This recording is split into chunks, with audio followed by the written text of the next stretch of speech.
اذيت الناس اللي بتشتغل معاك في البيت، مم. دي بقى مش كارثه. النبي صلى الله عليه وسلم امرك باطعامهم وكسوتهم ولا تكلفوا ما لا يطيق. مم. تخيل بقى الستات دلوقتي مثلا بتعمل ايه في البنات، او بتعمل ايه في العماله.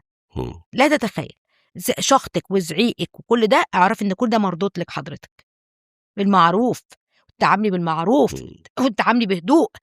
ربنا سبحانه وتعالى، انت يعني كفايه انت ما بتزعقي، انت قادره تزعقي، حسي ان لو لحظه ان هي مش قادره ترد عليكي، مم.